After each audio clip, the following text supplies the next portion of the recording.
السلام علیکم ناظرین اب سے گزارش ہے کہ ہمارا چینل لائک اور سبسکرائب کرنا نہ بھول تاکہ ہر آنے والی نئی ویڈیو آپ تک پہنچ سکے۔ خواتین کو ماہواری کے دوران تکلیف ہونا، ٹھنڈے پانی میں 2 یا 3 لیموں کا رس ڈالیں اور پی لیں۔ روزانہ یہ عمل کرنے سے حیض کے دنوں میں ہونے والی تکلیف سے نجات مل جائے گی۔ دائمی سر درد، ایک سیب کے باریک ٹکڑے کر لیں، ان میں تھوڑا سا نمک اچھی طرح مکس کریں اور یہ آمیزہ صبح نہار منہ کھائیں۔ قبض، گیس کے باعث پیٹ کا اپھارا، 1/4 چمچ بیکنگ سوڈا پانی میں ڈال کر پی لیں۔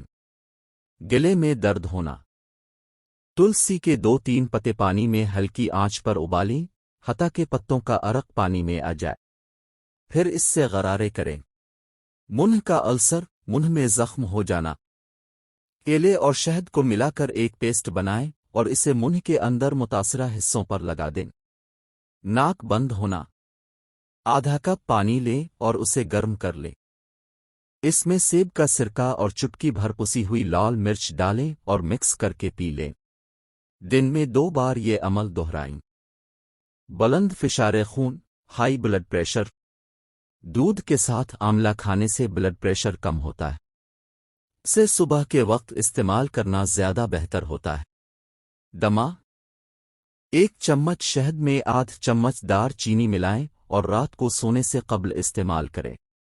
باقاعدگی سے روزانہ یہ آمیزہ لیں۔ سر میں خشکی اور سکری آنا، ناریل کے تیل میں کافور ملائیں اور سونے سے قبل سر میں لگا لیں۔ روزانہ یہ عمل دہرائیں۔ کم عمری میں بالوں کا سفید ہو جانا، خشک آملہ کو ٹکڑوں میں کاٹ کر ناریل کے تیل میں تب تک ابالیں کہ آملہ کے ٹکڑوں کی شکل جھلسی ہوئی گرد جیسی ہو جائے، اس کے بعد روزانہ اس تیل کی سر میں مالش کریں۔ آنکھوں کے گرد سیاہ حلقے پڑنا، گلیسرین میں مالٹے کا رس ملا کر آنکھوں کے گرد متاثرہ جلد پر لگائیں۔